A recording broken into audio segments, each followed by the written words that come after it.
ఇవాళ నా జన్మదినం. 2 రోజుల తర్వాత అంటే 25 డిసెంబర్కి క్రిస్మస్ వస్తుంది. ప్రభు యేసుక్రీస్తు జన్మదినం. నా జన్మకి ముందే ఆయన కళ్ళు నన్ను చూశాయి. నా కోసం నిర్ధారిత సమయం ఇంకా జీవనకాలం పూర్తవక ముందే ఆయన గ్రంథంలో అవన్నీ రాయిసున్నాయి. అదే ప్రభువుని వెతకడం అనే మానవ పరిశ్రమ పేరు ధర్మం అయితే, మానవుణ్ణి వెతకడం అనే ఈశ్వరీయ ఉద్యమం శుభ సందేశం. మొదటి ఉద్యమం మనిషి నుండి ప్రభువు వైపుకి, రెండవది ప్రభువు నుండి మనిషి వైపుకి. ప్రభువు వైపుకి నా అన్వేషణ జరుగుతోంది నా ఆలోచనల్లో, అన్వేషణలో, ఉత్సుకతలో. ఒక నీడ మాదిరిగా కాదు, ఒక వెలుతురులాగా.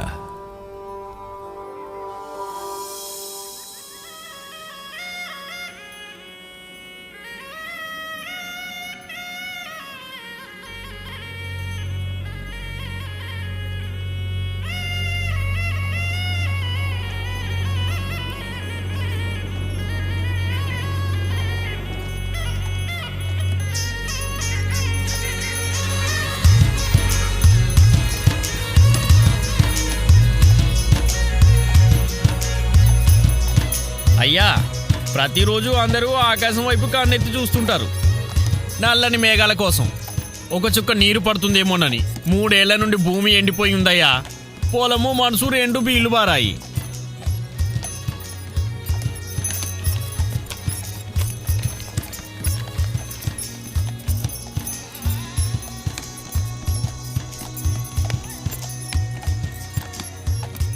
ఇదిగోండి, పుష్కర్ దగ్గరికి వచ్చేసింది. పుష్కర్ వింతైన పేరు. ఈ పేరు ఎలా వచ్చింది? ఈ పదానికి 2 అర్థాలయ్యా. కమలం మరియు తీర్థజలం. అంటే కాలువ ఇంకా తీర్థజలం అని అర్థం. పురాణాల్లో రాసుంది తీర్థాలకు గురువు పుష్కరం అని. ఈ పుష్కర్ గురించి అసలు కథ ఏమిటి? ఓసారి బ్రహ్మదేవుడు ఒక పవిత్ర యజ్ఞం చేయడానికి సరైన ప్రదేశాన్ని నిర్ధారించడానికి తన చేతులతో భూమిపైకి 3 పువ్వులు పాడేశాడట. వాటిలో పువ్వు చక్కగా పడిందట. ఎందుకంటే బ్రహ్మదేవుడు స్వయంగా తన చేతులతో పడేశారు గనుక. ఈ ప్రపంచం మొత్తంలో ఆయనకున్న ఒకే ఒక ఆలయం అయ్యా ఇది. ఇదిగోండి అయ్యా, పుష్కరం వచ్చేసింది. వచ్చేసిందా? అదిగో అలా తిరిగారంటే గుడి ఓ కనిపిస్తుంది. అలాగా?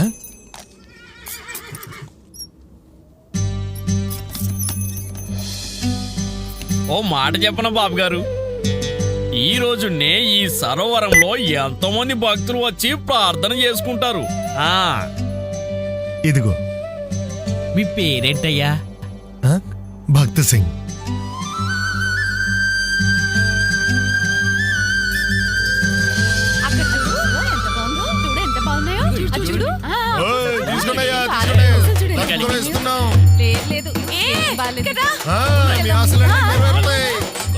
ఇష్టం వచ్చినది తీసుకుందో.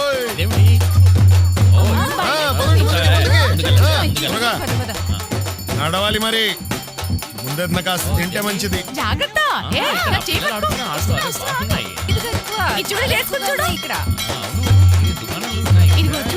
అక్కడ చూద్దాం. ఇక్కడ కూడా ఖరీదుగా ఉన్నాయి. దండం పెట్టుకో. ఆకలి వేస్తుంది నాకు కూడా. పద తిందాం ఏదైనా. ఇప్పుడు వద్దులే, తర్వాత తిందాం. అమ్మో, పొగ చూడు ఎంత బాగా ఆడుతుందో. చూడు ఎంత బాగుందో అక్కడ. ఊరేగింపులో ఉంది. చెయ్యి గట్టిగా పట్టుకో. పక్కకి లేకు. కాస్త వెళ్ళమంటుంటే ఈ ఎర్రది మంచిదే. అలా అంటావు? ఇది బాగుంది, ఇది బాగుంది. చెప్తున్నావు నువ్వు అనేదానికి అర్థం పడుతుంది. చెప్పులు ఎక్కడ పెట్టాలి? వస్తున్నా లేదు. రారా. అమ్మో కోనేరు. మనం చేద్దామా?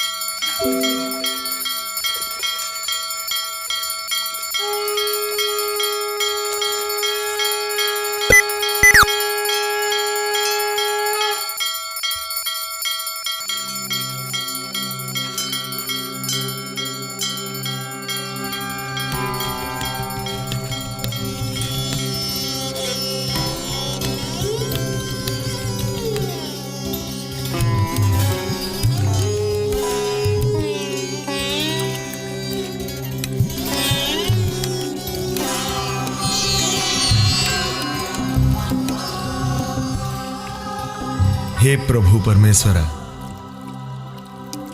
నువ్వున్నావని రుజువు చేయడానికి ఈ పుష్కర్లో నీ పుత్రుడిని సిద్ధం చెయ్యి.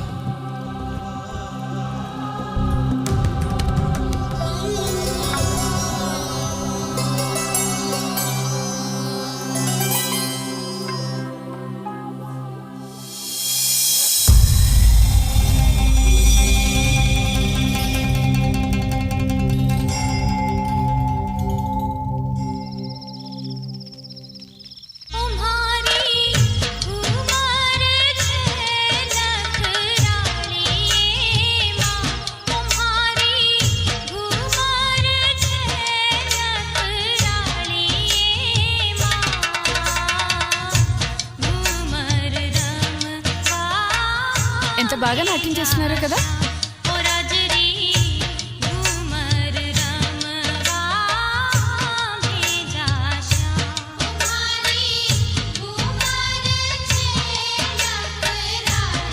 నాకు ఇది చాలా ఇష్టం. ఏ విను, కసిట్రా ఒకసారి ఇట్రా. ఆ?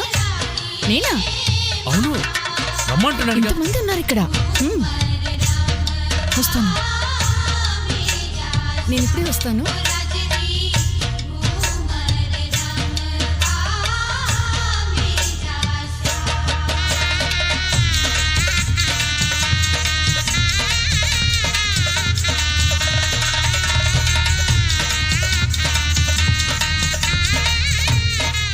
ఏమైంది? మీ వదిన జ్ఞానేశ్వరిని అరెస్ట్ చేశారు. తెల్లవల్లపై ఉద్యమంలో దొరికిపోయింది. ఫతేపూర్ జైల్లో బంధించారు. ఏ భగవంతుడా, కానీ అన్నయ్య ఏమో ఇంకో జైల్లో బందీగా ఉన్నాడు. పైగా జ్ఞానేశ్వరి వదిన 7-8 నెలల గర్భవతి కూడా. ప్రసవ సమయం దగ్గర పడింది. అమ్మా తల్లి, వదిన్ని నువ్వే కాపాడు. నేను వదిన్ని చూడాలి. వద్దొద్దు, ఇప్పుడు వెళ్లి కలవడం మంచిది కాదు. ఆంగ్లేయులు చాలా కోపంగా ఉన్నారు. వారు ఏ భారతీయులు అయినా ఇప్పుడు బంధించగలరు.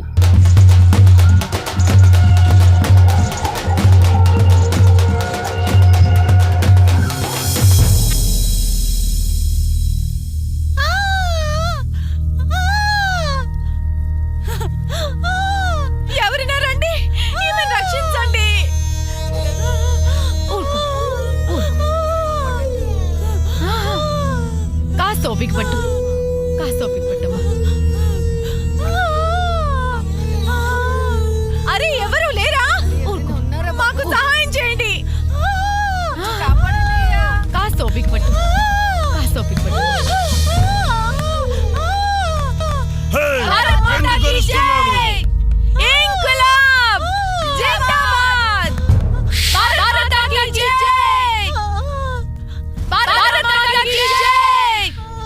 నోరు ముయ్యండి, నోరు ముయ్యండి. ఓ, అయితే నువ్వేనా జవహర్ లాల్ నెహ్రూకి sister? am I right? Jailer, ఆమె ప్రసవ వేదంతో బాధపడుతోంది. ఆమెను మరో గదిలోకి తీసుకెళ్ళాలి. సార్, ఈమె నేషనల్ కాంగ్రెస్ పార్టీకి మహిళా నాయకురాలు, పెద్ద క్రాంతికారి. ఫ్రీడమ్ ఫైటర్ కూడా ఏడుస్తుందా? రోడ్డు పైన ఎంత నాటకం ఆడావు. ఈమె బిడ్డ ఇక్కడ పుట్టాల్సిందే. మీకు పిల్లలు పుట్టాక కూడా మీకు స్వాతంత్రం లభించదు. అర్థమైందా? నువ్వు తప్పురా, నువ్వు తప్పు. జైల్లోనే, నేను ఈ జైల్లోనే నా బిడ్డకి జన్మనిస్తాను రా. ఈ లోహపు సంకెళ్ళ వెనకాలనే పుట్టిస్తాను. నువ్వు మా స్వాతంత్రాన్ని తీసుకోలేవురా. ఈ స్వాతంత్రం అనేది మా జన్మ హక్కురా.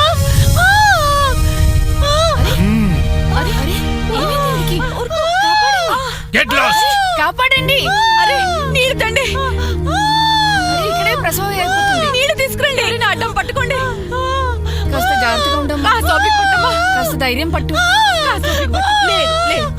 కొంచెం ఓపిక పట్టమ్మా, కొంచెం ఓపిక పట్టు.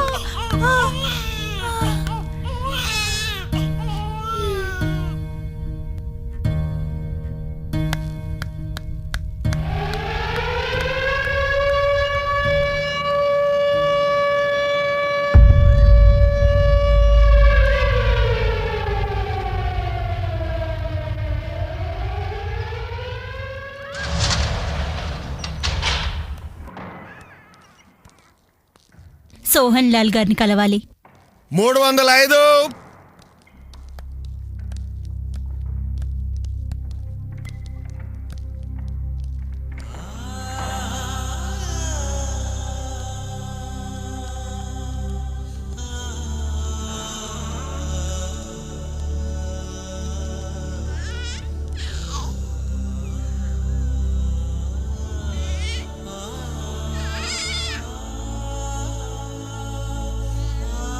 బాబోధరం,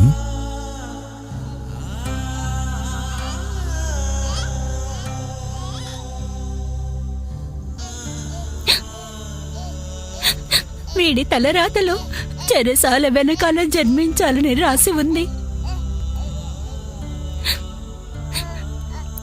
3 నెలల తర్వాత కారాగారం నుండి ముక్తి లభిస్తుంది. మనం కలిసేదెప్పుడు? నా గురించి నీకు ఏమీ చెప్పలేని పరిస్థితుల్లో ఉన్నాను. భారతదేశానికి స్వాతంత్ర్యం, ఇది తప్ప నా మెదడులో మరో ఆలోచనంటూ లేదు.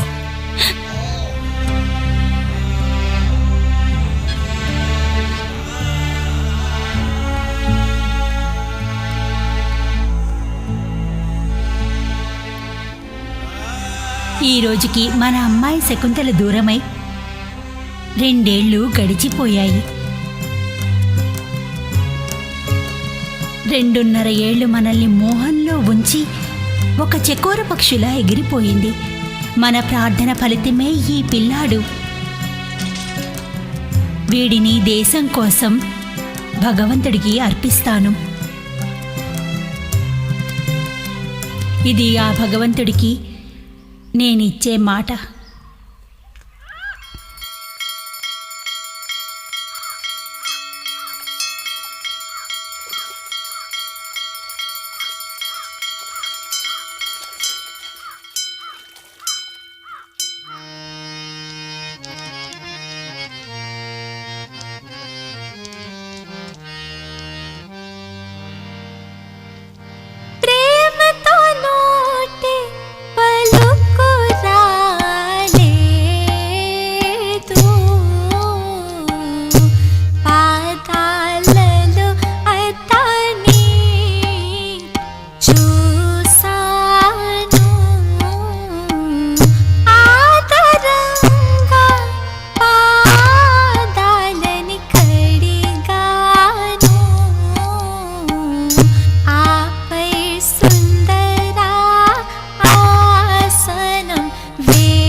అమ్మా, నువ్వెందుకు ఏడుస్తున్నావు?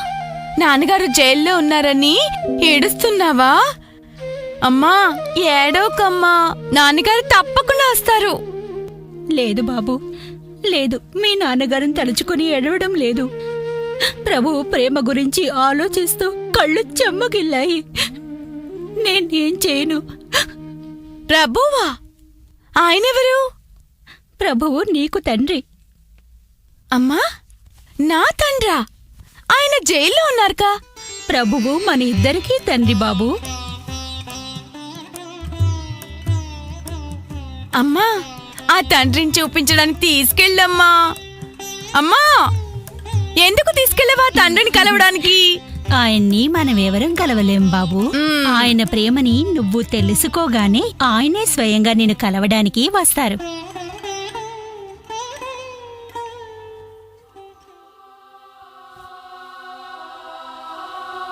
ప్రభు నన్ను ఎక్కడ కలుస్తారు? మిమ్మల్ని ఎలా వెతుకును?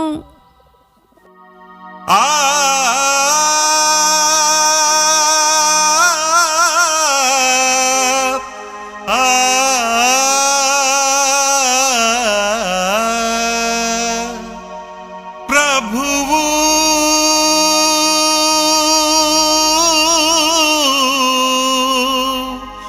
ప్రభువు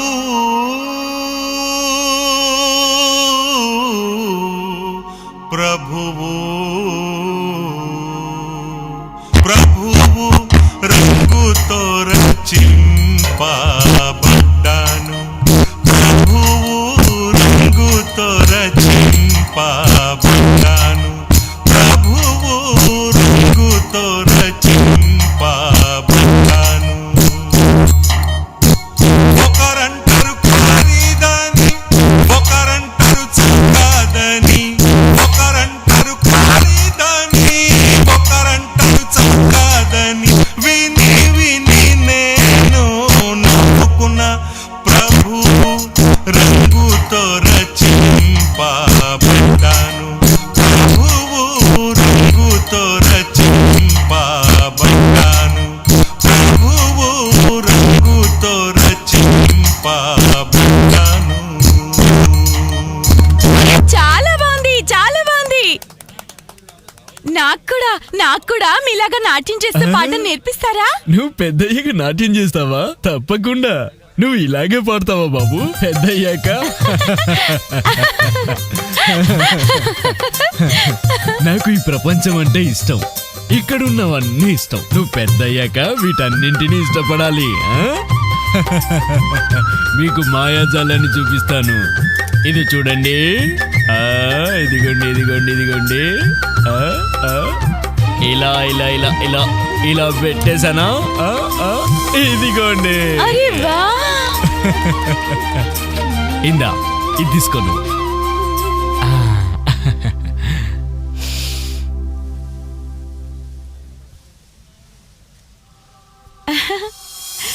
ఈ సువాసన ఎక్కడి నుంచి వచ్చింది? ఎవరు తయారు చేశారు? ఎలా తయారు చేశారు?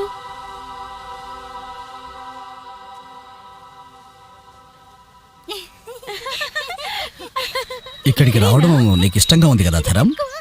ధరం, నువ్వు వాళ్ళతో ఆడుకో, నేను ఇప్పుడే వస్తాను. ఏ పరిగెత్తు పరిగెత్తు పరిగెత్తు.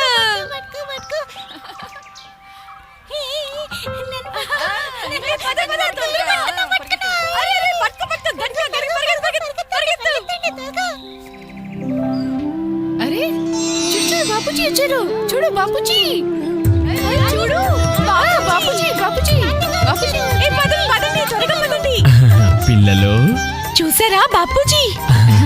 బాపూజీ ధరం బాబు బాగున్నావా? బాపూజీ నేను బాగున్నాను. ఇందా ఎప్పుడైతే సోహన్లాల్ జ్ఞానేశ్వరి జైల్లో ఉన్నారో ధర్మం ఈ పావనర్ ఆశ్రమంలో ఉండేవాడు.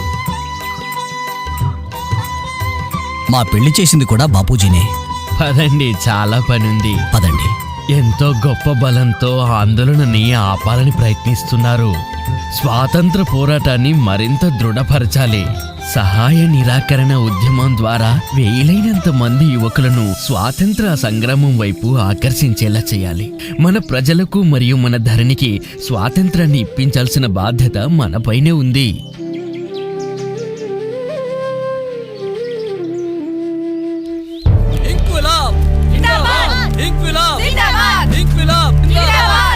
ఆంగ్లేయుల జులుం ఇకపై చెల్లదు. ఇంక్విలాబ్ జిందాబాద్. ఇంక్విలాబ్ జిందాబాద్. భారత్ వదిలేయండి భారత్ వదిలేయండి. ఇంక్విలాబ్ జిందాబాద్. ఆంగ్లేయులారా భారత్ వదిలేయండి. ఇంక్విలాబ్ జిందాబాద్. ఇంక్విలాబ్ జిందాబాద్. ఆంగ్లేయుల జులుం ఇకపై చెల్లదు. భారత్ మాతా కీ జై. ఇంక్విలాబ్ జిందాబాద్. ఇంక్విలాబ్ జిందాబాద్. ఇంక్విలాబ్ జిందాబాద్. ఇంక్విలాబ్ జిందాబాద్. ఇంక్విలాబ్ జిందాబాద్. ఇంక్విలాబ్ మనం బ్రిటిష్ వారికి వ్యతిరేకంగా ఆందోళన ఎందుకు చేస్తున్నాం? బాబు, స్వాతంత్ర్యం కోసం మనం బానిసలు. స్వాతంత్రం? ఆ, స్వాతంత్రం అంటే ఏమిటి? స్వాతంత్ర్యం అంటే జిందాబాద్. ఇంక్విలాబ్ జిందాబాద్.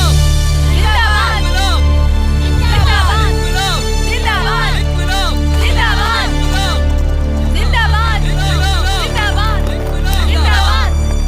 you disperse immediately. Otherwise, you will bear the brunt of the British police. మా నర నరాల్లో భారత రక్తం ప్రవహిస్తుంది. మా లక్ష్యం స్వాతంత్ర్యం మాత్రమే. Then that spine doesn't have much life left. Charge!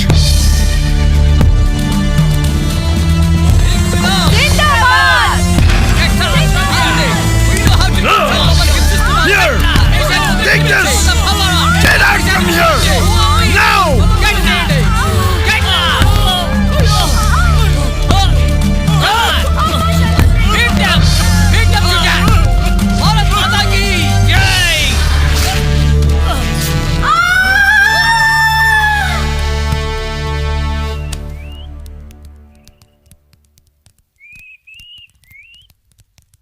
నమస్కారం. నమస్కారం. బాపూజీ మిమ్మల్ని రమ్మన్నారు. ఆ ఆందోళన మరింత దృఢంగా చేసినందుకు మీకు అభినందనలు చెప్పారు. హ్మ్.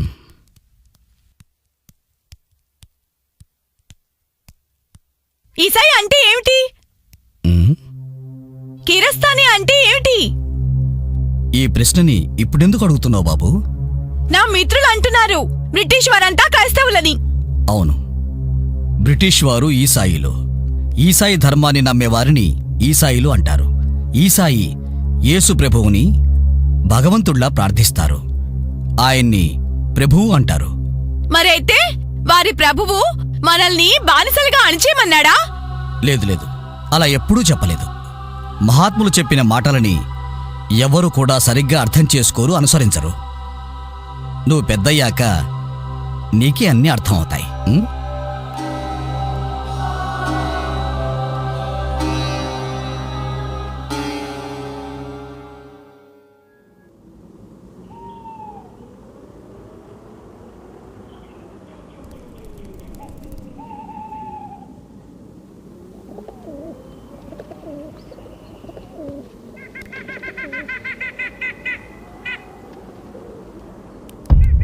అమ్మా, ఏమైందమ్మా? అమ్మా చూడమ్మా, గోపీనాథ్ గారి నోట్ నుండి రక్తం వస్తుంది. త్వరగా రా అమ్మా, త్వరగా.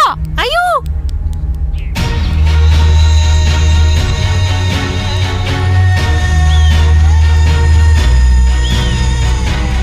అమ్మా అమ్మా చూడమ్మా.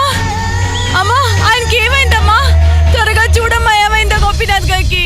అమ్మా, అయ్యో, ఎంత పని అయిందయ్యా. ఈ జీవితాన్ని నమ్మలేము. ఎప్పుడేం జరుగుతుందో ఏం తెలుసు. అమ్మా అమ్మా, నేను ఇంకోసారి ఆయన చూడాలి. అమ్మా, గోపీనాథ్ గారికి ఏం జరిగింది? గోపీనాథ్ గారు వెళ్ళిపోయారు బాబు. అంటే అర్థం ఆయన మరణించారు. అయితే అమ్మా, నేను చచ్చిపోతానా? ధరం, అలాంటి అసభమైన మాటల్ని అనకూడదమ్మా. అమ్మా, ఇప్పుడు గోపీనాథ్ గారిని ఏం చేస్తారు? ఆయన శరీరాన్ని శ్మశానానికి తీసుకువెళ్ళి అంటించేస్తారు. అంటే ఇప్పుడు ఆయన పాట కూడా పాడరా?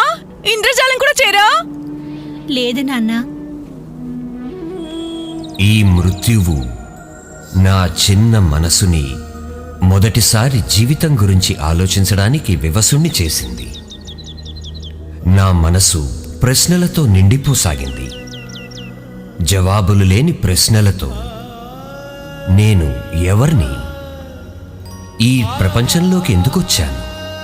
నేను ఎందుకు చావాలి? మృత్యు అంటే ఏంటి? నా మనసు విచలితం కాసాగింది.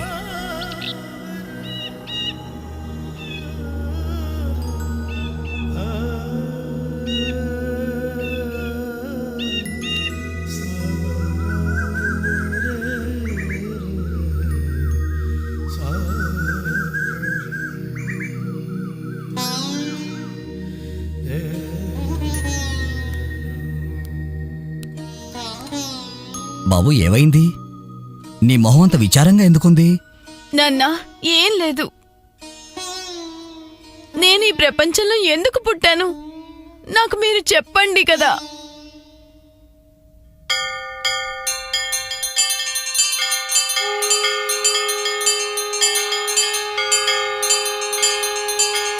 నువ్వు ఈ భగవద్గీతని చదువు. నువ్వు సత్యాన్ని వెతుకు. నీ ప్రశ్నలకు జవాబులు స్వయంగానే లభిస్తాయి.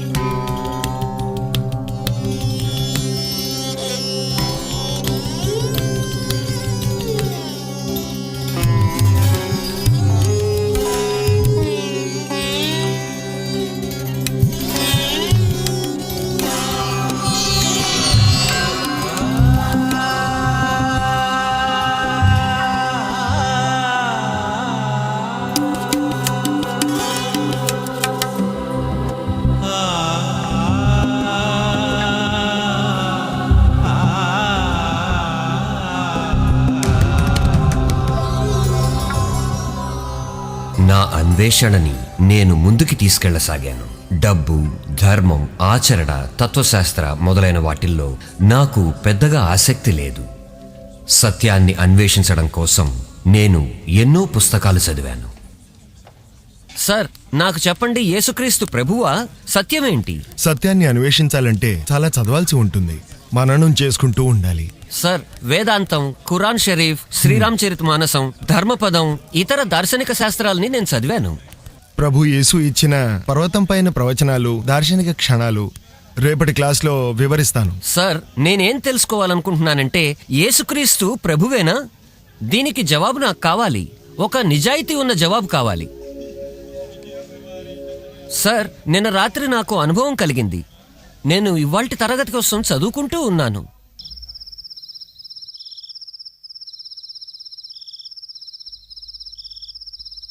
బైబిల్లో రాసిన పర్వత ఉపదేశాన్ని నేను చదువుతూ ఉన్నాను.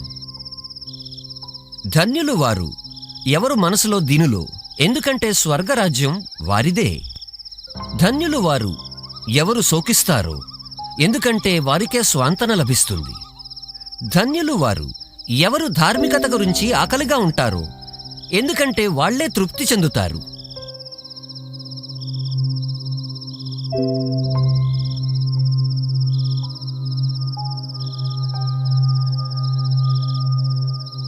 క్రీస్తు పర్వతం మీది ప్రవచనం నన్ను ఆకర్షించింది.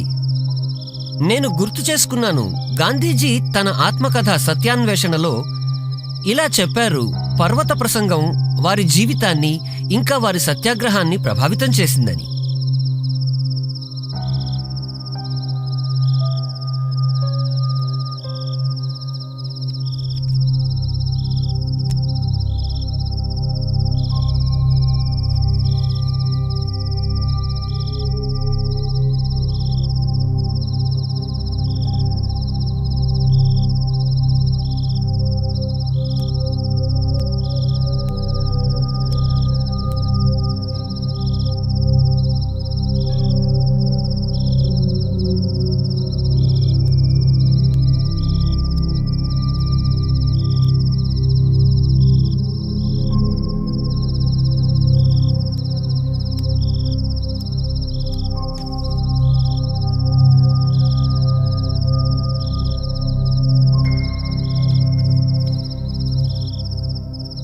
నేనా గొంతుని విన్నాను. చిన్నప్పటినుంచి నువ్వు నన్ను వెతుకుతూ ఉన్నావు.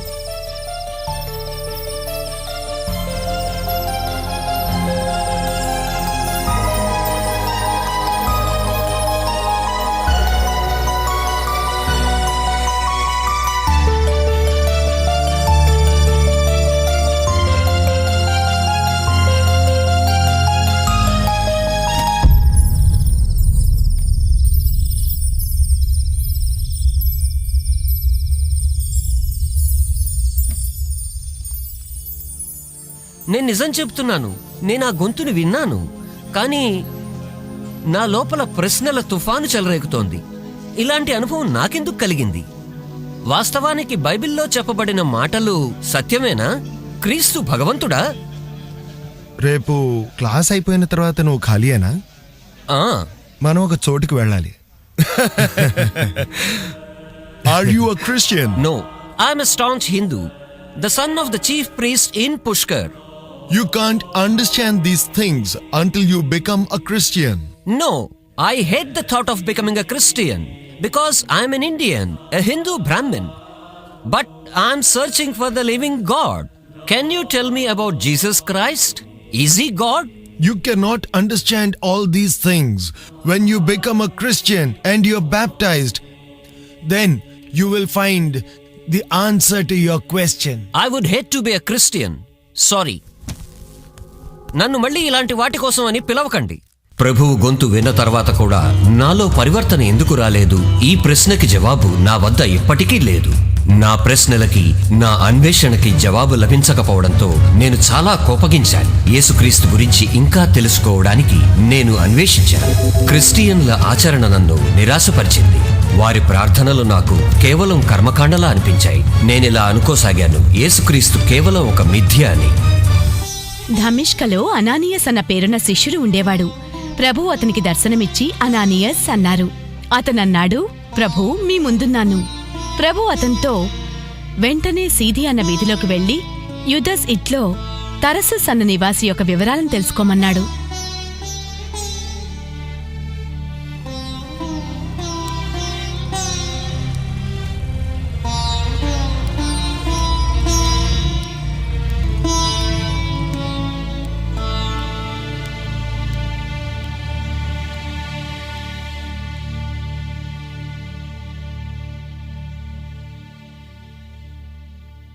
అమ్మా హోపు ఆ. త్వరగా రా తల్లి, వస్తున్నా నాన్నగారు. బస్సు వచ్చేస్తుందిరా. హోప్ తల్లి, వచ్చే వారం భక్తి సింగ్ మీటింగ్ ఉంది బొంబాయిలో. నేను అందులో పాల్గొనాలి. 2 వారాల తర్వాతే మళ్ళీ కలుస్తా. మరేం పర్వాలేదు నాన్నగారు, నేను మీటింగ్ కోసం ప్రత్యేకంగా ప్రార్థన చేస్తాను. సరే తల్లి, గాడ్ బ్లెస్ యూ.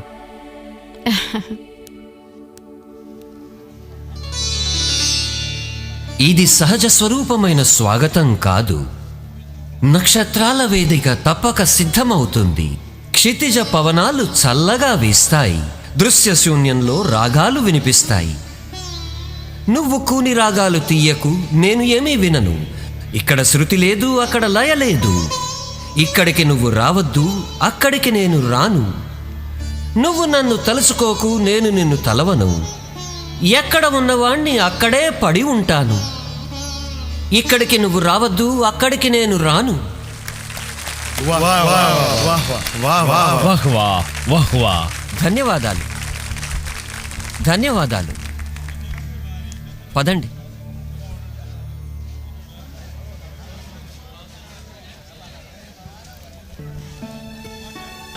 అరే మీరా, ధరం, నమస్కారం. నేను నీ గురించి నా మిత్రులు చెప్పగా విన్నాను. అయితే అంతలా అనుకోలేదు. నీ ఉపన్యాసం చాలా బాగుంది. నీకు మంచి భవిష్యత్తు ఉంది. ధన్యవాదాలు సార్. మీ షూటింగ్ ఈ ప్రాంతంలోనే ఉండటం, మీరు ఇలా రావడం నా సౌభాగ్యం. భైదవే, నేను మాట అడిగానా? అడగండి సార్. కవితలు రాయడం అనేది నాకు చిన్నప్పటి నుండి అలవాటు. నమస్కారం అండి భరత్ సింగ్ గారు. మీ పిక్చర్లు నేను చూస్తూ ఉంటాను, చాలా బాగుంటాయి. మీ రాబోతున్న పిక్చర్ తర్వాతి సినిమా గురించి ఆలోచిస్తున్నాం. మంచిదండి. సరే సరే, అలా. నిజానికి మీరు చాలా పెద్ద నటుడు, నిర్మాత, అయినా ఎంత నెమ్మదస్తుడు. బాబు ఇలా చూడు. చెప్పండి. హా,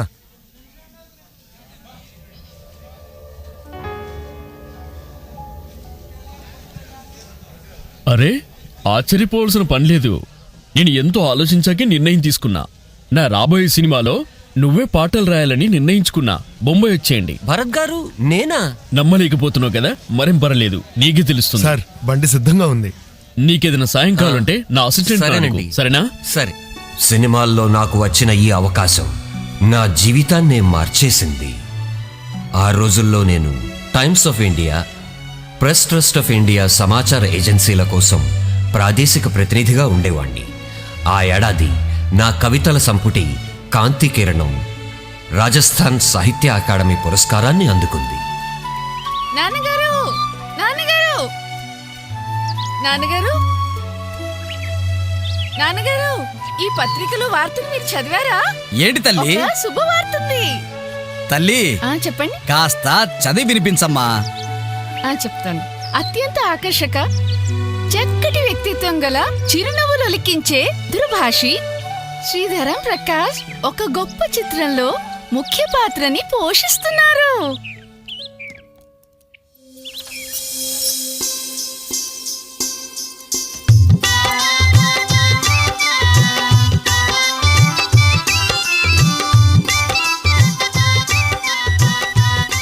సినిమాల్లో పాటలు రాయడానికి నేను ముంబై వచ్చాను. ఇక్కడ ప్రముఖ నటి మధుబాల కోరగా నేను నటుడు కావడానికి స్క్రీన్ టెస్ట్ ఇచ్చాను. 1959లో సినిమా నిర్మాత నిర్దేశకుడు కేదార్ శర్మ తన చిత్రంలో నటించడానికి నాకు అవకాశం ఇచ్చారు. మహేష్ పాల్, కమాల్ అమ్రోహి మొదలైన చిత్రాలలో నేను నటించాను. సినిమాలో పనిచేస్తున్నప్పుడు నేను వామపక్ష నేత ఈఎంఎస్ నంబూద్రిపాద్ని కలిశాను. నా ప్రతిభ ఇంకా అభిరుచిని గుర్తించి నన్ను ఈఎంఎస్ గారు రష్యాలోని కీవ్లో ఉన్న ఫిల్మ్ ఇన్స్టిట్యూట్లో శిక్షణ పొందమని సలహా ఇచ్చారు. ఆ విధంగా నేను కీవ్ కోసమని విమానం ఎక్కాను.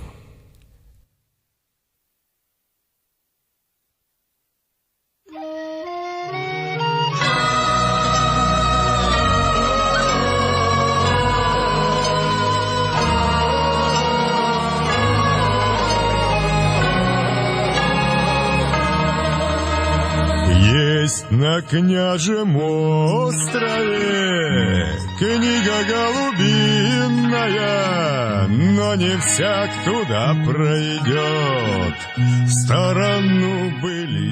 రష్యాలో సినిమా శిక్షణలో కేవలం 3 నెలలు గడిచాక ఇండియా వెనక్కి రావడానికి ఒక అత్యవసర టెలిఫోన్ వచ్చింది.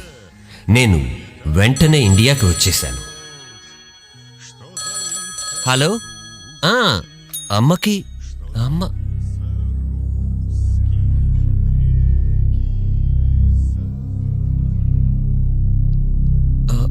సరే.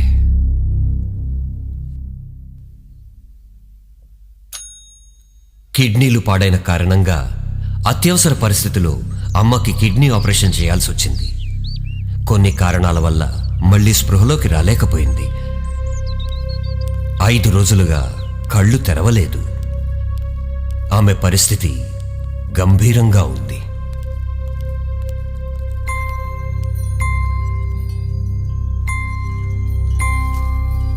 అమ్మా, అమ్మా,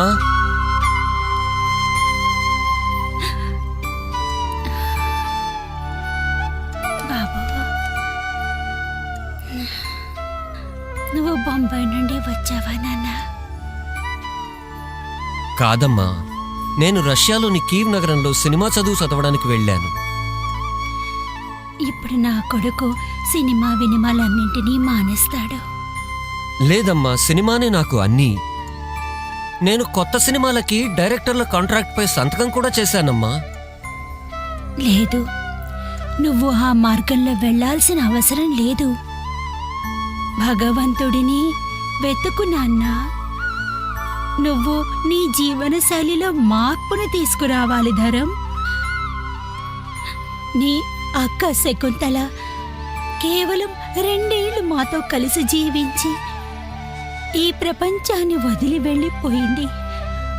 అదే సమయంలో ప్రార్థిస్తూ పరమేశ్వరుడికి నేను మాటిచ్చాను. ప్రభు, నువ్వు నాకు పుత్రుడినిచ్చి నాపై నీ అనుగ్రహాన్ని చూపావు. నా స్వార్థం కోసం నేను వీణ్ణి నాతో ఉంచుకోను. నేను నీ కోసం మరియు నీ కార్యం కోసం సరైన సమయంలో నీకు ఇచ్చేస్తాను. ఆ మాటని నువ్వు నిలబెట్టాల్సిన అవసరం ఉంది నాన్నా. నువ్వు ఈశ్వరుని పొందడానికి తీవ్రమైన కోరికతో అన్వేషణ ప్రారంభించు. అమ్మ ఈ మాటలని ఏమాత్రం తొందరపాటుతనంతో చెప్పలేదు. నేను పుట్టక పూర్వమే ప్రభువుకి ఇచ్చిన మాట ఇది. దాన్ని పాటిస్తోంది. నేను నిర్ణయించుకున్నాను, నా జీవితంలోని అన్ని కలలు, అన్ని సాఫల్యతలని, ఇంకా ఖ్యాతిని త్యాగం చేస్తాను. ఇంకా ఎప్పటి వలెనే అమ్మ సలహాని పాటిస్తాను.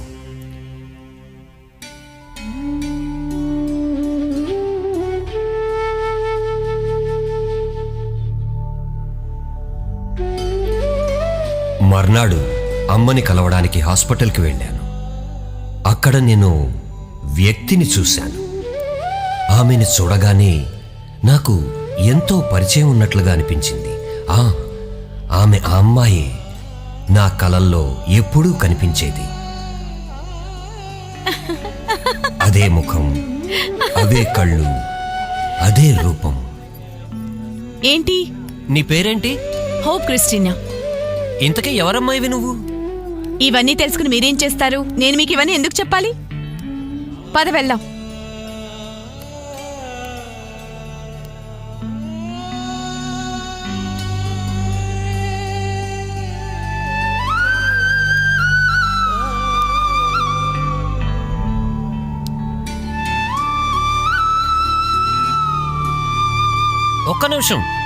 ఒక్క నిమిషం, నేను మాట్లాడగాలి నిన్ను. ఏంటి? ఎప్పుడు ఇక్కడ కనిపిస్తావు నువ్వు ఇక్కడ పనిచేసే నర్సువా? నేను నర్సింగ్ కాను. మా ఆంటీ ఇక్కడ నర్సింగ్ సూపరింటెండెంట్. ఎందుకు అడిగారు? నాకింకా పెళ్లి కాలేదు. నేను అమ్మాయి కోసం వెతుకుతూ ఉన్నాను. నువ్వు నాకు బాగా నచ్చావు. నువ్వు నన్ను పెళ్లి చేసుకుంటావా?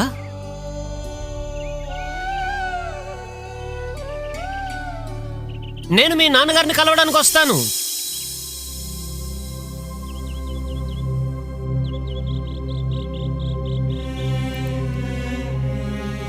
నువ్వు హిందువులలో అగ్రకులాల్లో పుట్టినవాడు, పేరు ప్రఖ్యాతులున్న నటుడివి, డబ్బున్నవాడివి. మేము యేసు భక్తులము. ఇలాంటి పెళ్లి జరుగుతుందని ఎలా అనుకున్నావు? నేనేం చెప్పను. దయచేసి ఇక్కడి నుండి వెళ్ళిపో. ఈ సంబంధం మంచిది కాదు. పెళ్లి విషయం మాట్లాడాలని నేను ఆ ఇంటి తలుపులు ఎన్నోసార్లు తట్టాను. కానీ ప్రతిసారి వారి జవాబు నిరాశనే కలిగించింది. ఆ కుటుంబం నన్ను తిరస్కరించింది. ఈ మాట నాకు అవమానభరితమైనది.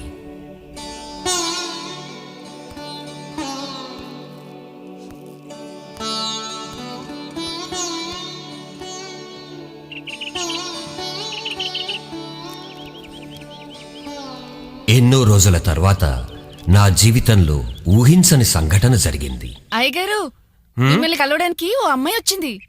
అమ్మాయా?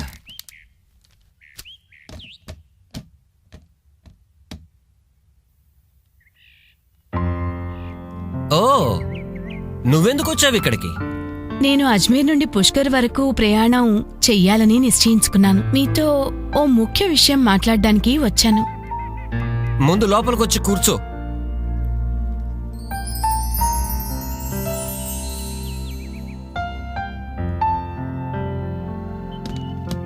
చెప్పు, ఏం మాట్లాడాలి? మిమ్మల్ని పెళ్లి చేసుకోవడం నాకిష్టమే. నేను యేసుని నమ్మను. అంతేకాదు, నాకు క్రిస్టియన్లంటే చాలా కోపం. మీ నాన్నగారు ఒప్పుకోరు. అయినా కూడా నువ్వు నన్ను పెళ్లి చేసుకుంటావా? ఈ నిర్ణయం నాది కాదు, నా ప్రభువుది. నేను వెళ్తాను.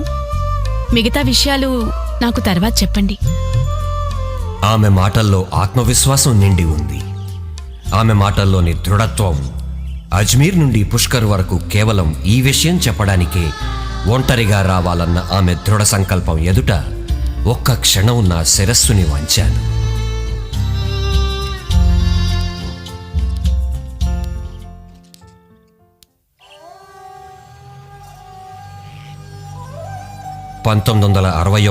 ఆగస్టు 14 హోప్ క్రిస్టీనా, నేను కొంతమంది దగ్గర మిత్రుల ఎదుట సాధారణ సమావేశ సభలో భార్యాభర్తలమయ్యాం.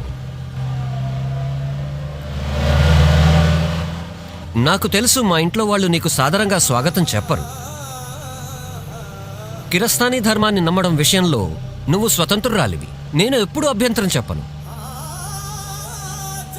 నువ్వు చర్చికి వెళ్ళొచ్చు, బైబిల్ చదవచ్చు, కానీ గుర్తుంచుకో, బైబిల్ విషయాలని నాపై రుద్దాలనుకోకు. నా ధర్మాన్ని మార్చడానికి ప్రయత్నించవద్దు కూడా. అది నాకు ఏమాత్రం ఇష్టం లేదు.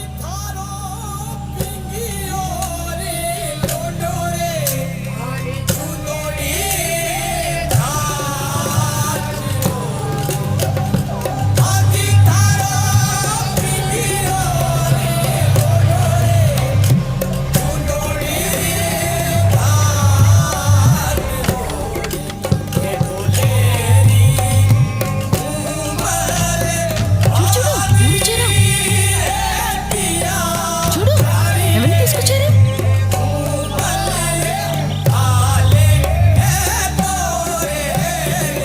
అమ్మా,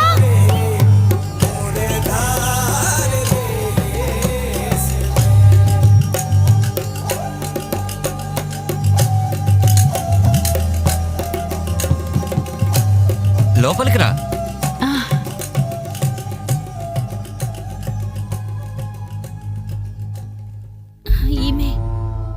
ఈమెవరు బాబు? అమ్మా, ఈమె నీ కోడలు. నమస్కారం చెయ్యి.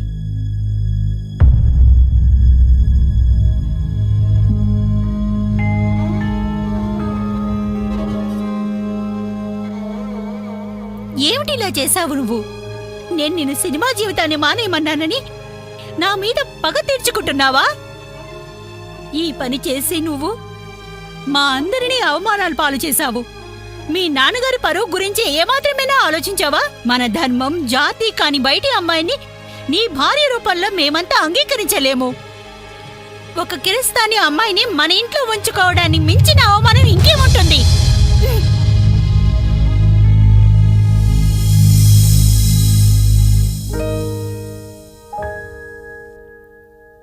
వదినా పదండి.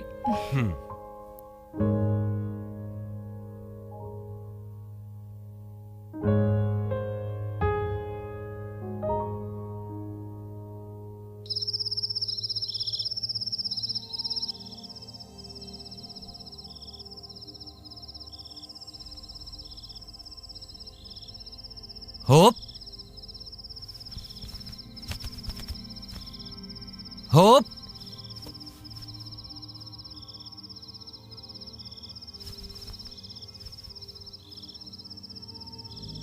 హే ప్రభు, నువ్వు ఏ కార్యం కోసం నన్ను ఇక్కడికి తీసుకొచ్చావో నా చేదాన్ని పూర్తి చేయించు ప్రభు. విశ్వసనీయంగా ఉండడంలో నాకు సహాయం చేయి. అనానియస్ వలనే నాకు అప్పగించిన పనిని పూర్తి చేయడంలో నాకు సాయంగా ఉండు ప్రభు.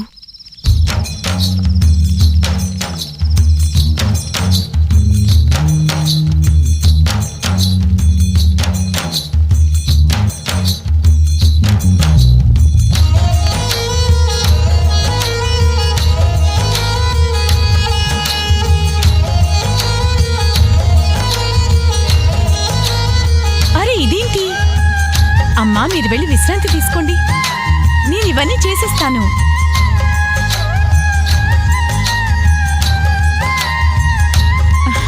లేవండి.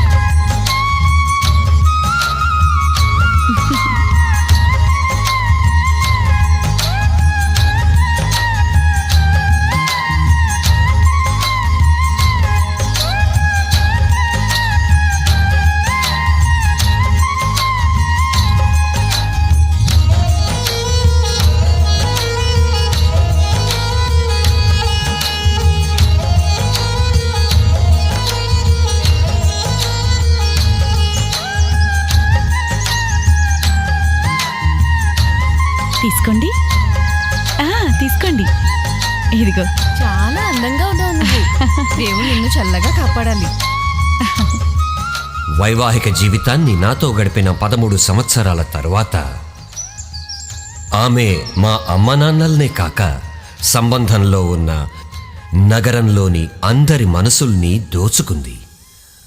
అదే కిరస్తానీ యువతి మొత్తం కుటుంబానికి కళంకంగా అనుకోవాల్సిన ఆమె కొద్ది రోజుల్లోనే ఇతరులకి ఉదాహరణగా నిలిచింది. నువ్వు నా కూతురివి. నేను కొడుకుని కోల్పోయాను, కానీ నాకు ఎంతో మంచి కోడలు దొరికింది. నేను నిన్ను ఆశా అని పిలవచ్చా?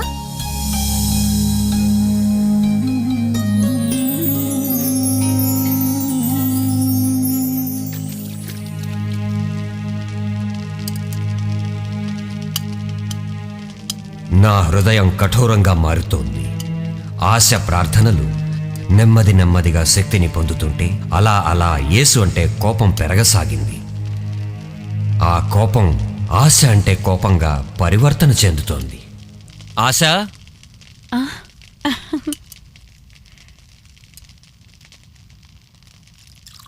ఏం చేస్తున్నావు? బంగాళదుంపల కూర.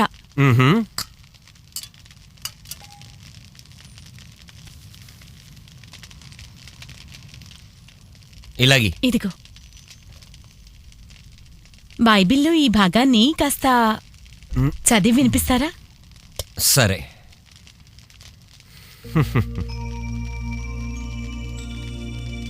యెహోవా నన్ను నడిపిస్తున్నాడు, నాకు ఏ లోటు ఉండదు. ఆయన నన్ను పచ్చపచ్చని గడ్డిపై నడిపిస్తున్నారు. ఆయన నన్ను సుఖం అన్న నీటి సెలయేరు వద్దకు తీసుకెళ్తారు. తప్పకుండా మంచితనం మరియు కరుణతో జీవితాంతం నాకు తోడుగా ఉంటారు. ఇంకా నేను ప్రభువు ఇంట ఎప్పుడు సర్వవేళలా నివాసం ఉంటాను.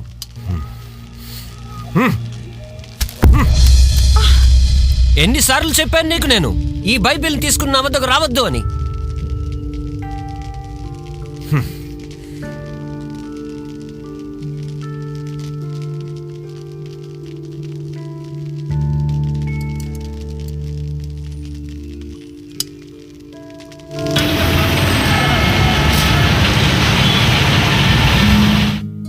సుదీర్ఘ అంతరాయం తర్వాత నా మిత్రుడు ఇండస్ట్రియలిస్ట్ కేకే విడల ఆహ్వానించిన మీదట నేను కోల్కత్తాలో వారి ఉద్యోగ సమూహంకు ప్రబంధ కార్యాన్ని ముగించడానికి నా భార్యతో కలిసి వెళ్ళాను.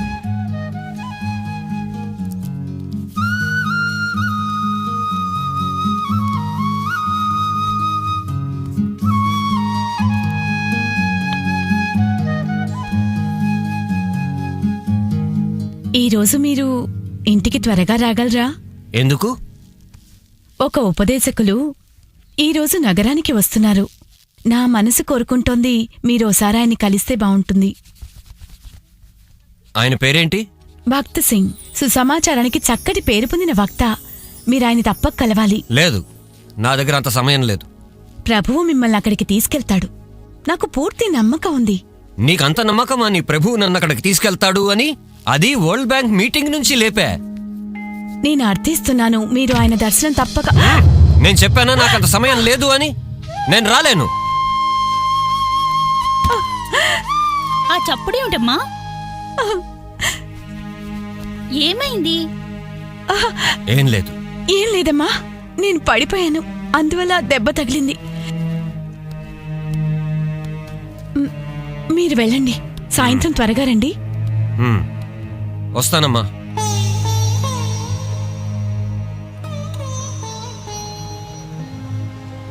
నాతో అంత ప్రేమగా నడుచుకుంటుంది. అలాంటప్పుడు ఆమె స్వయంగా ప్రభువు ప్రేమని ఎంత అనుభూతి చెందుతుందో.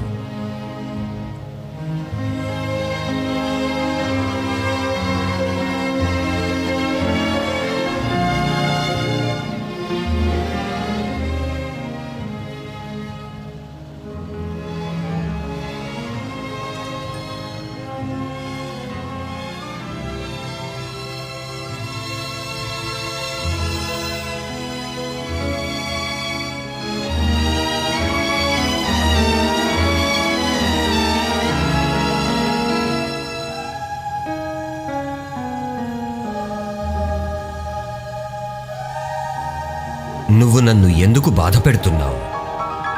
నేను నిన్ను ఎంతలా ప్రేమిస్తున్నాను. నేను నీ కోసమే నా ప్రాణాన్ని బలిదానం చేశాను. డ్రైవర్ ఒకసారి బండి ఆపు. ఏమైంది సార్?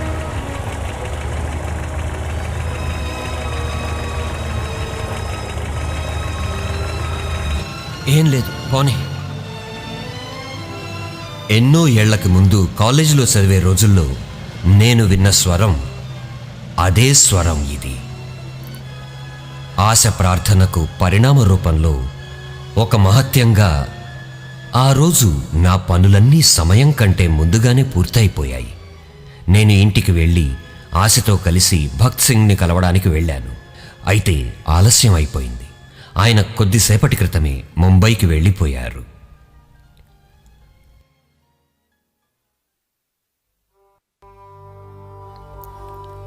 వ్యాపార వ్యవహారాలలో నేను ఎంతో అభివృద్ధి చెందాను. బిర్లా మరియు విహెచ్ దాల్మియా కంపెనీలలో ఉన్నత పదవిలో పనిచేశాను. నా జీవితం విజయాలతో నిండి ఉంది. నా జీవితంలో నేను చాలాసార్లు పరివర్తన చెందడానికి ప్రయత్నించాను. అయితే ప్రతి ప్రయత్నంలోనూ విజయం పొందలేకపోయాను. నేను రాంపూర్లో దాల్మియా ఇండస్ట్రీస్లో ఉన్నత పదవిలో ఉద్యోగం చేస్తూ ఉన్నాను.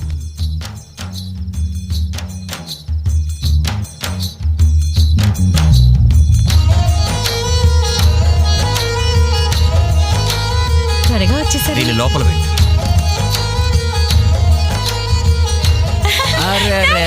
రండి రండి, నాన్న దగ్గరికి రండి. ఇలా కూర్చోండి. ఆశా, నాన్నగారేరి? గదిలో ఉన్నారు. 2 రోజుల నుంచి ఆయన కాలు చాలా నొప్పెడుతోంది. నేను వేడినీళ్ళ కాపడం పెట్టాను. మరి నువ్వు నాకెందుకు చెప్పలేదు ఈ విషయం? వినడానికి మీ దగ్గర సమయం ఎక్కడుంది? మీరెప్పుడూ హడావిడిగానే ఉంటారు. ఇది నేను గీశాను. ఓ, చాలా బాగుంది. నాన్న ఈ రోజు నువ్వు ఎక్కడికి వెళ్ళొద్దు, మనం అంతా తిరగడానికి వెళ్దాం. అమ్మ చెప్పింది మనందరినీ చర్చికి కూడా తీసుకెళ్తుందిట, సరేనా? అమ్మకి చెప్పు ఇంట్లోనే కూర్చుని ప్రార్థన చేసుకుంటే చాలని. सुहानी रात ढल चुकी ना जाने तुम कब నాన్నగారు, ఆశ చెప్పింది మీ కాలు నొప్పి పుట్టిందని. सुहानी रात అలాంటిదేమీ లేదు, అవుతూ ఉంటుంది. వయసు ముందుగా కళ్ళని తర్వాత కాళ్ళని దెబ్బతీస్తుంది. ఎందుకంటే రాబోయే ప్రయాణంలో బాధలని అలవాటు చేసుకోవాలిగా. ఈ మధ్య నీ చదువు, కవితలు, లేఖలు రాయడం ఏమీ చేయడం లేదు. ఎందుకని? సమయం పెద్ద సమస్య. ఇంకా నేను దేనికోసం అన్వేషిస్తున్నానో అది దొరకట్లేదు. మీ అమ్మ నీకు ఫతేపూర్ జైల్లో జన్మనిచ్చింది. ఒక స్త్రీ ఎంత ఓర్చుకోగలదో దాని అంచుల వరకు వెళ్ళి తాను ఓర్చుకుంది. నిన్ను పెంచుతున్నప్పుడు మాకో కల ఉండేది. నువ్వు దేశ సేవలో అంకిత భావం గల సైనికుడివి కాగలవని. నువ్వు బాల్యంలో గాంధీజీ ఆశ్రమంలో ఉన్నప్పుడు, పావనార్లో చదువుతున్నప్పుడు నా మనసు ఎంతో సంతోషంతో నిండిపోయేది. నేనెప్పుడూ జీవితంలో డబ్బుకి, ఖ్యాతికి ప్రాధాన్యతనివ్వలేదు. దానికోసం నువ్వు పరిగెడుతున్నావా? దాన్ని తలుచుకుంటేనే నా మనసు ఎంతో బాధపడుతున్నది.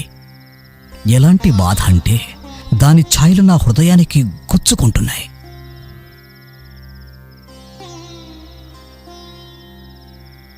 నా కొడుకు కోట్ల రూపాయల ఆస్తికి వారసుడు. ఈ మాట వినే కంటే నా కొడుకు 1000 మందికి సేవ చేయదలుచుకున్నాడు అన్న మాట వినడానికే నేను ఇష్టపడతాను. ఒక సామాజిక కార్యకర్తగా నా కాళ్ళ నొప్పి పెరుగుతున్నది. అయినా కూడా నేను పుష్కరానికి వెడుతున్నాను. ఇప్పుడు కూడా దేశానికి నేను ఏదైనా చెయ్యాలి. నిన్ను కూడా నాతో పాటు తీసుకువెళ్లాలన్న ఆశ ఉన్నది. కానీ నా ఆశని ఇక్కడే ఆపేస్తున్నాను.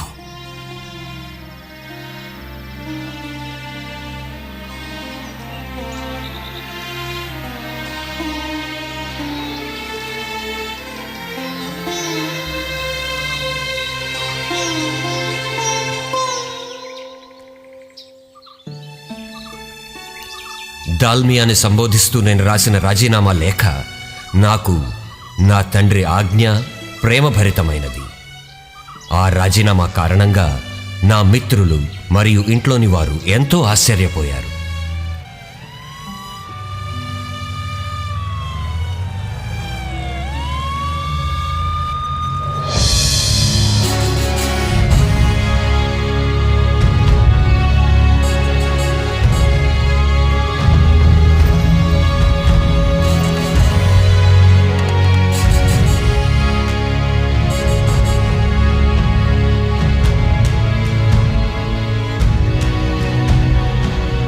కార్పొరేట్ ప్రపంచం నుండి నేను పూర్తిగా సెలవు తీసుకున్నాను. ఎక్కువ ఆలస్యం చేయకుండా నేను రాజకీయాల్లో ప్రవేశించాను. కాంగ్రెస్ పార్టీలో సభ్యత్వం తీసుకోవడంతో మొదలుపెట్టాను. ఆ తర్వాత రాజస్థాన్ ప్రదేశ్ కాంగ్రెస్ కమిటీలో చేరాను. 1969లో రాజ్యసభ సభ్యునిగా స్థానం పొందాను. 1973 వరకు శాసనసభలో ఉన్న తర్వాత రాజస్థాన్ ప్రదేశ్ కాంగ్రెస్ కమిటీ యొక్క మహామంత్రి పదవిపై నన్ను కూర్చోబెట్టారు. నమస్కారం. పొలంలో నీళ్లు లేక బీళ్లు పారుతుందయ్యా. పంటలకి నీళ్లు లేకపోతే మా గ్రామస్తులంతా ఆకలితో మలమల మాడిపోతారు బాబు, చచ్చిపోతారు. శాసనసభలో దీని గురించి వెంటనే నిర్ణయం తీసుకోవాలి. అలాగే సార్, అలాగే. ఈ విషయాన్ని పరిశోధించి 1 వారం లోపల నాకు రిపోర్ట్ అలాగే సార్, తప్పకుండా.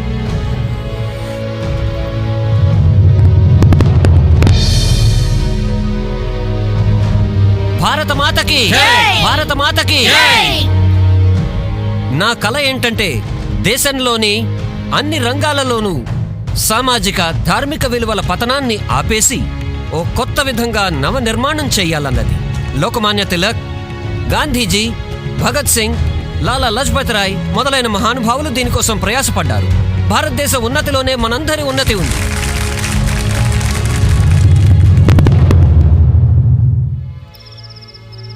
ఆ ఊరి సర్పంచ్తో మాట్లాడారా? లేదండి. ఎప్పుడు చేస్తావు? రేపు మాట్లాడతాను. త్వరగా చెయ్యి, నాకు ఫలితాన్ని చెప్పు. మరి నువ్వు వాళ్ళతో మాట్లాడావా? హా, మరి మొత్తం కాగితాలు అసెంబ్లీకి ఎప్పుడు వెళ్తాయి? బుధవారానికి వెళ్ళా. త్వరగా పంపించు. అలాగే పంపించకపోతే కలెక్టర్ గారు ఏమీ చేయలేరు. అయ్యా. సమయం పూర్తవకుండానే హా. ఎల్లుండి వరకే సమయం ఉందని తెలుసా? అలా. ధన్యవాదాలు. మీ పని ఎంతవరకు వచ్చింది? ఫైల్ సిద్ధంగా ఉంది సార్. మ్మ్. రేపు ప్రారంభోత్సవ కార్యక్రమం 10 అవుతుంది సార్. సరే అయితే. మీరు కాస్త విశ్రాంతి తీసుకోండి, అలసిపోయి ఉంటారు. సరే. అయ్యమ్మ వెళ్ళ. చాలా అలసిపోయాను. మీరంతా భోజనం చేసేళ్ళండి. ఇంకెప్పుడు? లేదు మేడం, ఇప్పటికే ఆలస్యం అయింది. మేము బయలుదేరుతాం. నమస్కారం. నమస్కారం. సరే. నమస్కారం. రండి, భోజనం చేద్దాం. ముందు స్నానం చేస్తాను, చాలా అలసిపోయాను.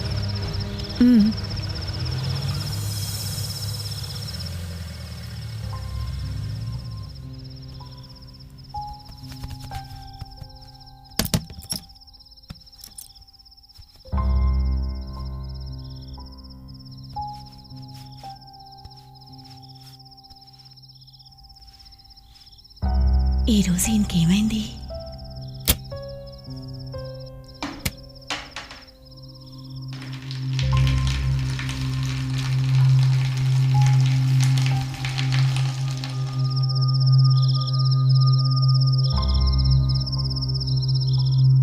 ఉన్నట్టుండి అకస్మాత్తుగా నా దృష్టి సాధు సుందర్ సింగ్ యొక్క పుస్తకం విత్ ఆర్ వితౌట్ క్రైస్ట్ పై పడింది.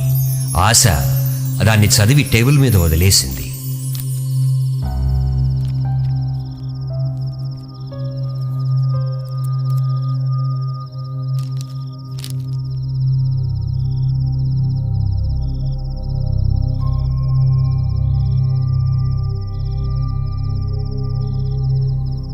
నాకనిపించింది సుందర్ సింగ్ ఆత్మకథ నా జీవిత కథలాగానే ఉందని.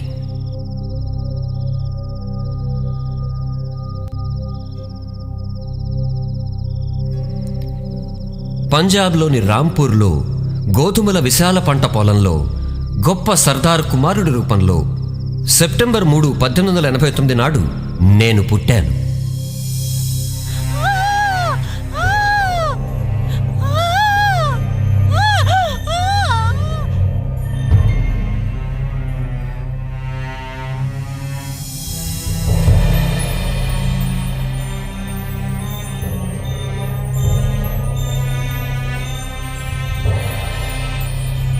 బాబోధారం.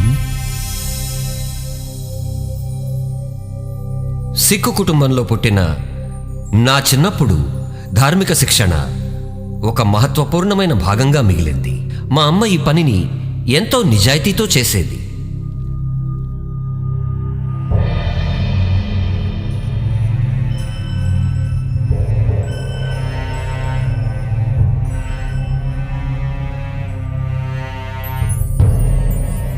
అమ్మా, నువ్వెందుకు ఏడుస్తున్నా? నాన్నగారు జైల్లో ఉన్నారని ఏడుస్తున్నావా? అమ్మా, ఏడోకమ్మా, నాన్నగారు తప్పకుండా వస్తారు.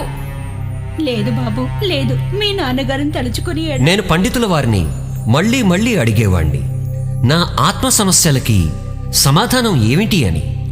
ఆయన చెప్పారు, నీ సమస్య విచిత్రమైనది. నువ్వు పెద్దయ్యాక, తెలివిగలవాడివయ్యాక నీ సమస్యలకి జవాబు దొరుకుతుంది. వేదాంతం, ఖురాన్ షరీఫ్, శ్రీరామ్ చరిత్ మానసం, ధర్మపదం, ఇతర దార్శనిక శాస్త్రాలని నేను చదివాను. You can't understand these things until you become a Christian and you're baptized. Then you will find No, the I'm a answer staunch to your Hindu, the question. son of the chief priest in Pushkar. వాస్తవానికి బైబిల్లో చెప్పబడిన మాటలు సత్యమేనా? క్రీస్తు భగవంతుడా?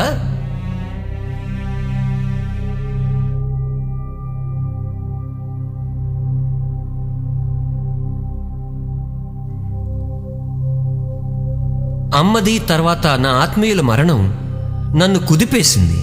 నేను జీవితం మరియు మృత్యువు గురించి నిరంతరంగా ఆలోచిస్తూనే ఉన్నా.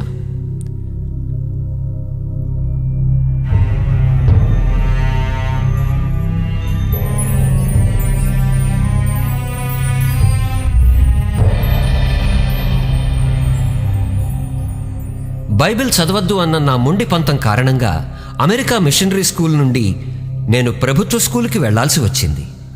బైబిల్ అసత్యం అలా ప్రచారం చేయడానికి నాకు ఎంతో కోరిక కలిగింది. ఓ రోజున అందరి ఎదుట నేను బైబిల్ పుస్తకాన్ని చింపి అంటించేశాను. అశాంతితో నేను ఈశ్వరుడి అనుభూతి కోసం అలమటించిపోయాను. నేను నిర్ణయించుకున్నాను, ఒకవేళ నా ప్రార్థనకు జవాబు లభించకపోతే నేను రైలు బండి ముందు దూకి ఆత్మహత్య చేసుకుంటాను. ప్రభువు యేసుక్రీస్తు నా ఎదుటకు వస్తున్నారు. ఆయన నిజ స్వరూపాన్ని నేను దర్శించుకున్నాను. ఓ శబ్దాన్ని నేను విన్నాను, నన్ను ఎందుకు బాధ పెడుతున్నావు నువ్వు అని.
ధర్మప్రకాష్, నా బిడ్డ,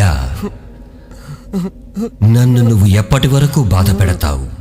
నా నుండి దూరంగా పరిగెడతావు? నేను నిన్ను ప్రేమిస్తున్నాను. నువ్వు నా వాడివి. ప్రభు, నాకు తెలుసు నీకు నేనంటే ఇష్టం అని. ఎంతో కాలంగా నీ ప్రేమని క్షుణ్ణంగా తెలుసుకున్నాను ప్రభు. మరి ఎందుకు నాకు దూరంగా పారిపోయి దాక్కుంటున్నావు? నేను నీ దగ్గరగా రాలేకపోతున్నాను ప్రభు. ఇన్ని రోజుల వరకు నీ వచనాలని నేను త్రోసిపుచ్చాను. అప్పుడు కూడా నేను నిన్ను ప్రేమించాను ప్రభు. ప్రపంచంలోనే పెద్ద పాపిని నేను. అయినా కూడా నువ్వు నన్ను ప్రేమిస్తావా? తప్పకుండా. నేను నా రక్తాన్ని కార్చి నిన్ను ప్రేమించాను బిడ్డ.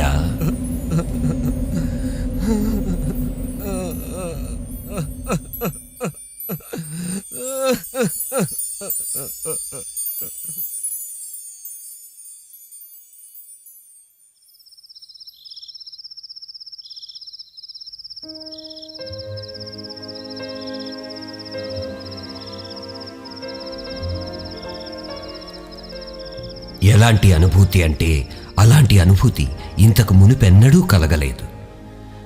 నేను పాపినయ్యానన్న ఒక బలమైన అనుభూతి నాలో ఇమిడిపోయింది. నా కళ్ళు నిండుకున్నాయి, ఇంకా కన్నీరు కారసాగింది. నేను బలహీనుడిగా నేల మీద పడిపోయాను. సుమారు 2 గంటలు స్పృహలేని స్థితిలో ఉండి అక్కడే పడి ఉన్నాను. ఆశ, నాకు ప్రభు యేసు దర్శనం కలిగింది. నేను యేసుని ప్రేమిస్తున్నాను. ఇప్పుడు నేను ఆయన వాడిని. నా తప్పులకి నన్ను క్షమించు ఆశ.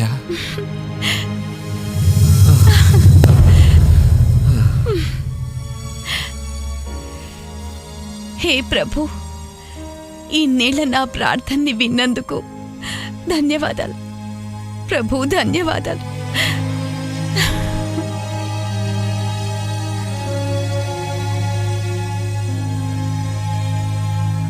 1976 మే నెలలో గుజరాత్ ముఖ్యమంత్రి అయిన హితేంద్ర దేశాయ్ని కలవడానికి నేను అహ్మదాబాద్కి వెళ్తున్నాను. రోడ్డు ప్రక్కన అతికించిన ప్రకటన ద్వారా నాకు తెలిసింది భక్త సింగ్ ఒక సమావేశంలో ప్రసంగించడానికి అక్కడికి వచ్చారని. నేను నా ప్రయాణాన్ని ఆపి ఆయన్ని కలవడానికి సమ్మేళన ప్రదేశానికి చేరుకున్నాను. ఆ మహావ్యక్తితో కలిసి కొన్ని రోజులు గడిపాను నేను.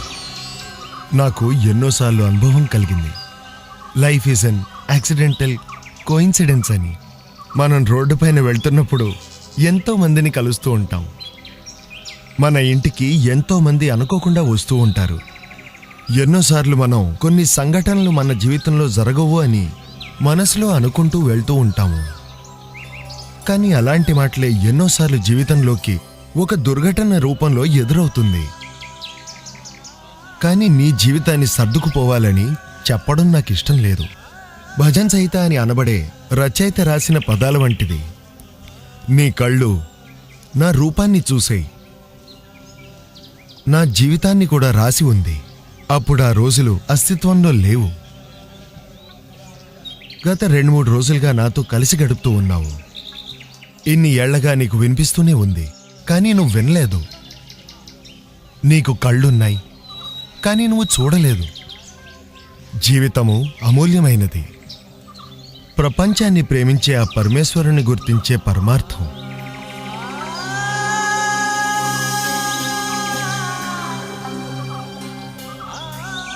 ఇక ధర్మప్రకాష్ శర్మ ఈ అవకాశాన్ని చేజారనివ్వడు. ఇది నా ప్రభువు కోసం నా మనసులో ఏర్పడ్డ భావన. నేను బాప్టిజం విధిని అనుసరించడానికి సిద్ధంగా ఉన్నాను. ఎన్నో ఏళ్ల క్రితం అజ్మేర్లో ఒక సభకు వెళ్ళాక పుష్కర సరోవరంలో ప్రభువుని ఒక్కటే ప్రార్థించాను.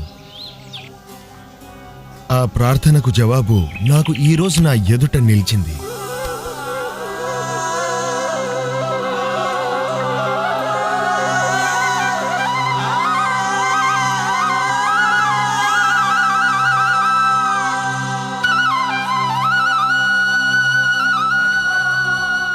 రాజనీతి మరియు ఆధ్యాత్మిక సేవా కార్యాలు రెండింటినీ ఒకేసారి నిర్వహించాలని కొంతకాలం తాపత్రయపడ్డాను. కానీ అది ఎంతో కష్టమైన పని. బాబూ, ఏం మాట్లాడుతున్నావు? నువ్వు క్రిస్టియన్గా మారిపోతావా? అంటే నువ్వు నీ వంశ ప్రతిష్టలని మంట కలిపేస్తున్నావు. ఏమాత్రం కాదమ్మా. కుటుంబంలో అందరినీ నేను ఎప్పట్లాగే ప్రేమిస్తున్నాను. ధరం, నువ్వు జీవితంలో ఏ నిర్ణయం తీసుకున్నా వాటన్నింటినీ నేను స్వీకరించాను. ఇది మాత్రం నేను అంగీకరించను. నువ్వు క్రిస్టియన్ అయ్యావా లేక యేసు ప్రభువుకి అనుచరుడు అయ్యావా? నేను యేసు ప్రభువుని అనుసరించాలని నిర్ణయించుకున్నాను. నువ్వు బాగా ఆలోచించే నిర్ణయం తీసుకున్నావా? అయితే నీ బైబిల్ తీసుకునిరా. అలాగే నాన్నగారు. సంత్ లూకస్ చెప్పిన సమాచారం అధ్యాయం 14 వాక్యం 26 నుండి 28 వరకు చదువు. ఎవరైనా నా వద్దకు వచ్చి మరియు తమ తల్లిదండ్రులని, భార్య, సంతానం, అన్నదమ్ములు, చివరికి తమ సొంత జీవితం పట్ల ద్వేషాన్ని చూపుతారో వారు నా శిష్యులు కాలేరు. తాము ఉన్న స్థితిని దాటి తలెత్తుకుని నన్ను అనుసరించలేరు. వారు కూడా ఎప్పటికీ నా శిష్యులు కాలేరు. ధరం, రాజనీతిలో ఉజ్వల భవిష్యత్తు నీకోసం ఎదురుచూస్తూ ఉంది. నువ్వు రాజస్థాన్కు ముఖ్యమంత్రివి కాగలవు.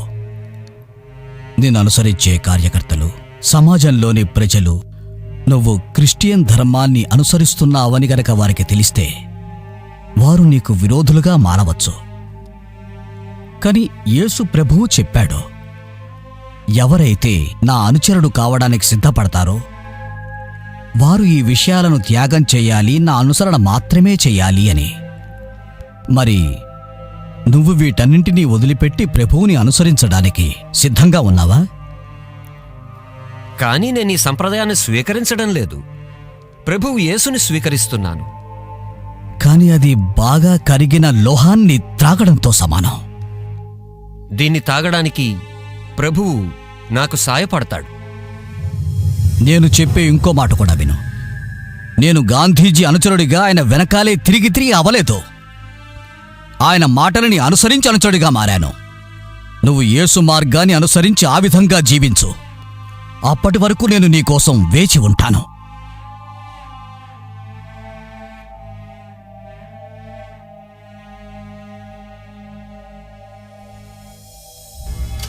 గౌరవనీయులైన ఇందిరాగాంధీ గారికి దేశ పరిస్థితుల్లో హెచ్చుతగ్గులు జరుగుతూ ఉన్నాయి.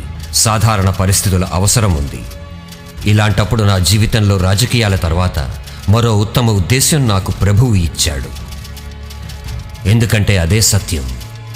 బాపూజీ కళ సత్యాన్వేషణే. దాన్ని పొందాలని ప్రయత్నిస్తూ ఉన్నాను. ఆ పరిపూర్ణతే యేసు ప్రభువు. దేశోద్ధరణ మరియు నవనిర్మాణాన్ని ప్రభువు మార్గంలో నడిచి మాత్రమే సాధించగలం. నా ప్రకారం ఈ మార్గంలోనే వెళ్ళడం శ్రేయస్కరం. అందువల్ల నేను రాజకీయాలకి స్వస్తి చెప్పి ఆ మహత్వర మార్గాన్ని అనుసరిస్తాను. దయచేసి నా రాజకీయ విరమణ పత్రాన్ని అంగీకరించమని ప్రార్థన. ఇందిరాజీ, నా రాజీనామాని దయచేసి స్వీకరించండి. నువ్వు తీసుకున్న ఈ నిర్ణయం పూర్తిగా సరియైందని అనుకుంటున్నావా? ఇది తప్పు అని కూడా అనిపించడం లేదు. బైబిల్ని నేను చదివాను. ఆ కారణంగా నేను రాజకీయాల్ని వదిలేశానా? ఇది నా వ్యక్తిగత అనుభవం.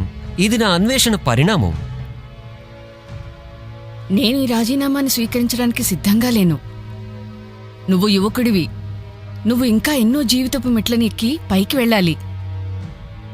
ఆలోచించుకో, ఇంకోసారి బాగా ఆలోచించుకో.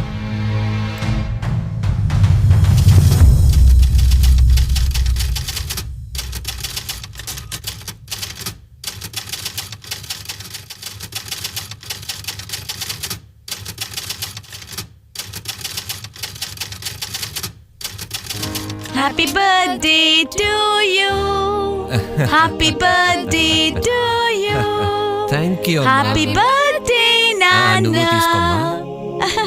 వెళ్ళండి, అందరికీ ఇవ్వండి.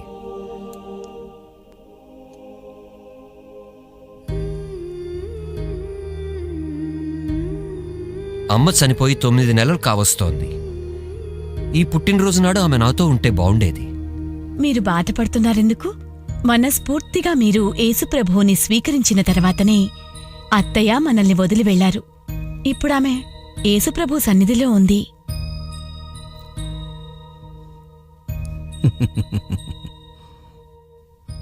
ధరం, నా వద్ద నీకోసం ఓ బహుమతి ఉంది. నీకివ్వడానికి నా దగ్గర ఎంతో విలువైన బహుమతి ఉంది. నీకు బాగా నచ్చుతుంది.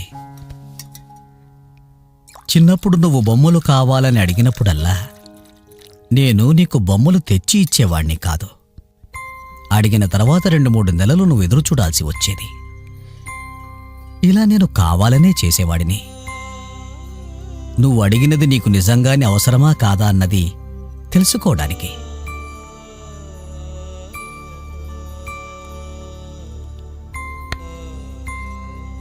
పది సంవత్సరాలుగా నేను నిన్ను గమనిస్తూ వస్తున్నాను. నీ జీవితం, నీ పనులు మొదలైన వాటిని. నువ్వు సరైన మార్గాన్నే ఎంచుకున్నావు. సాధారణంగా తల్లిదండ్రులు పిల్లలకు మార్గాన్ని చూపిస్తారు.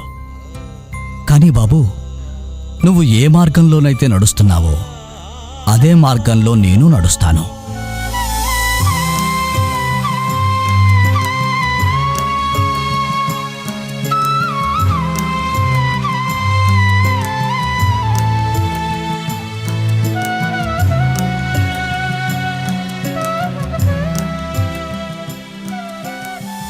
నేను నీ ప్రభు మార్గాన్ని అనుసరిస్తాను.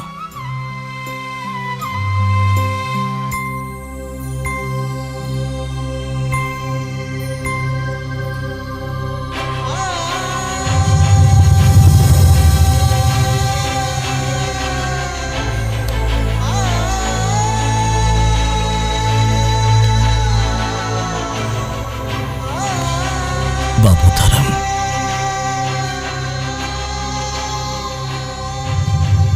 ఈరోజు డిసెంబర్ 23, 2011 ఇంకో పుట్టినరోజు. ఏ 23వ భజన సంహితాన్ని నేను చింపేసి పడేశానో అదే స్తోత్ర భజనని భక్తిపూర్వకంగా వింటూ నాన్నగారు ప్రభువులో కలిసిపోయారు.